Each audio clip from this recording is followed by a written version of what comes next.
Hello and welcome to our presentation. My name is Sergio and I am in Team 7 along with my classmate Nick Walters. Our case study looks at one of the most dramatic corporate communication events of 2026, which is the overnight shutdown of Spirit Airlines. On May 2nd of 2026, a 33-year-old airline ended operations in a single sentence. So our argument is simple yet uncomfortable because Spirit Airlines actually communicated its ending clearly, they were quick with it, and it was very accurate, and still, they failed completely. Over the next 10 minutes or so, we'll show you how that's possible.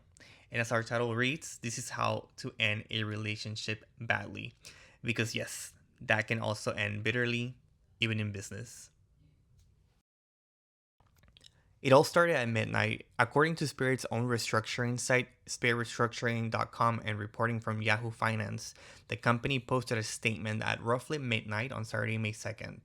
It read, quote, "It is with great disappointment that Spirit Airlines started an orderly wind down of our operations effective immediately." And that was it. Three messages followed. All flights are canceled, customer service no longer available, and do not go to the airport. That's right. 33 years of operations ended in one sentence with no advance warning to employees, to passengers, or even their airports. Hey there, Nick here, and I would like you to think about a single yet powerful question. Who did that midnight message hit? The answer is four audiences at once, roughly 17,000 employees, about 4,000 of which in Florida received an effective immediately layoff letter. More than 50,000 passengers were booked on that final day's flights. Over 675 routes across 10 hubs vanished, with Fort Lauderdale being the largest. And here's the number to remember. More than $300 million would later be pledged to a fan-driven revival campaign. Hold on to that, because it's evidence of what fills the silence. One message, four audience, zero warning. So why did this happen? It was a slow collapse with a sudden trigger. According to Spirit's bankruptcy court filings, the airline had lost about $2.5 billion since 2020. It went through two bankruptcies in 2024 and 2025. Its planned merger with JetBlue, a $3.8 billion deal, was blocked by a federal judge. Rivals copied Spirit's low-cost model and erased its cost advantage. Then came the trigger.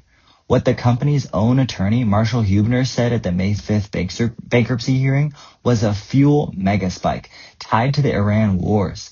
Court filings cite recent geopolitical events, quote unquote, as the final blow. Talks over a $500 million federal loan collapsed. Now, here's the pivot of our whole analysis. On Friday night, a Spirit spokesperson told Yahoo Finance, quote, "Spirit is operating as usual." And bookings were live on Spirit.com. But just hours later after midnight came the wind down statement, effective immediately. Hours apart, and the timing was almost cinematic. The final flight, NK1833, left Detroit after 10 p.m. and landed here in Dallas Fort Worth just after midnight. The shutdown announcement went out as the wheels touched down. So, the question driving the rest of our presentation is the following: how can a company be this contradictory and disorganized at the same time?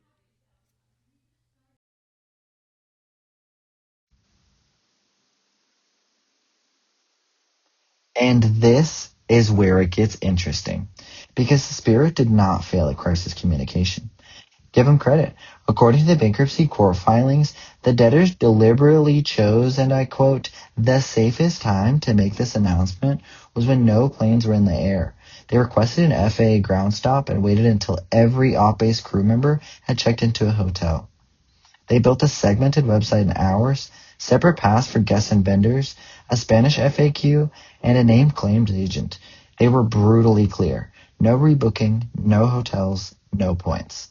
And they handed the audience off, linking straight to 9 competitors' rescue fares and the Department of Transportation's page. Naming these successes is exactly what makes our critique credible.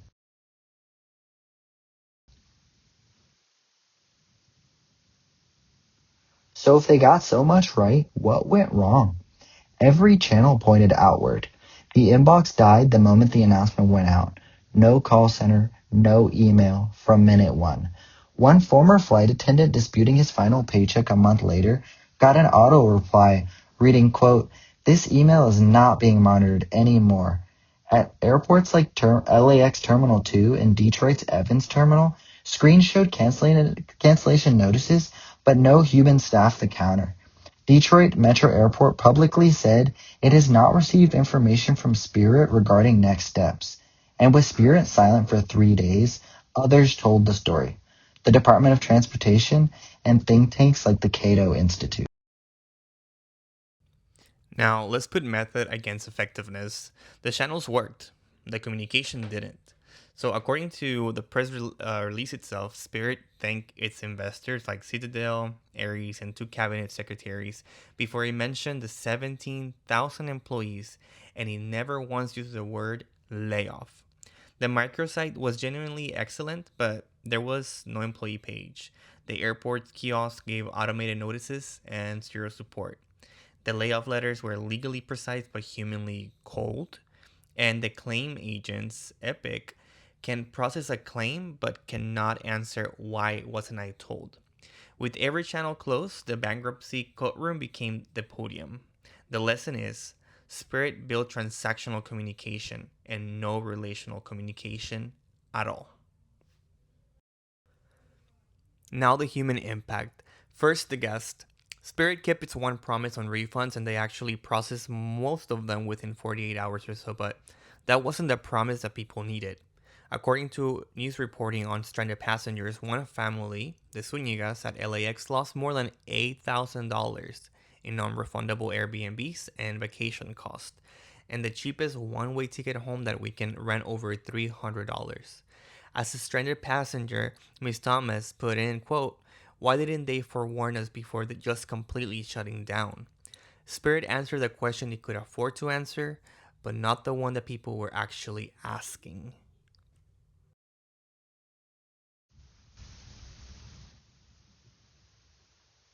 For employees, trust collapsed, and then something filled the vacuum. No notice, no preparation, short paychecks, a dead inbox. Final checks arrived about 3 weeks late, missing hours, per diem, and overtime. Former flight attendant William Roman asked, quote, "How is a company that knows they're going out of business not prepared to pay their employees?" And into that silence stepped Spirit 2.0, a revival campaign with over $300 million in pledges. As one employee put it, a lot of people have hopes for 2.0 because we've run out of hope on everything else. The lesson? Information vacuums always get filled by hope, by rumor, or by someone else's story.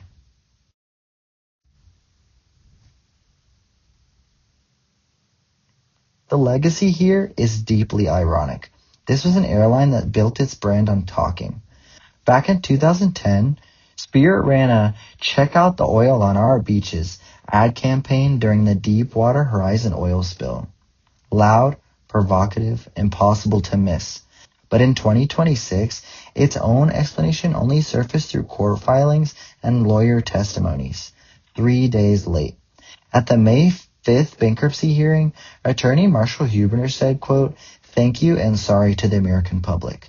The apology was real. It was just delivered in the least sympathetic venue available, a courtroom, rather than to the people who were actually hurt. So, why would we have told them? We have 6 recommendations in mind. 1. Sequence safety before the message. Spirit got this right, so copy it. 2. Never close the inbox with the announcement. Even 72 hours of a skeleton line change, abandoned, to wind down. 3. Segment by human stake, not legal exposure. Guests got a page, but employees only got a letter. Number 4. Order your gratitude by who paid the price, not who financed the deal. Number 5. Pair the constraint with care. We couldn't warn you can be a whole answer. And 6. Verify before you promise, because refunds were promised, they were delivered, and earned that trust. But Paychecks were never promised, they were delivered short, and it destroyed it. So here's our conclusion: clear, fast, structure, and still a failure. Spirit Airlines communicated its ending accurately, quickly, and in every language but the one that its people really needed to hear from. Notice the arrows on this slide. They point outward and never come back. That's the entire case in a single image. 2 months after the shutdown, Spirit's flight attendants were still emailing an address no one was reading. Every channel pointed out. None of them pointed back.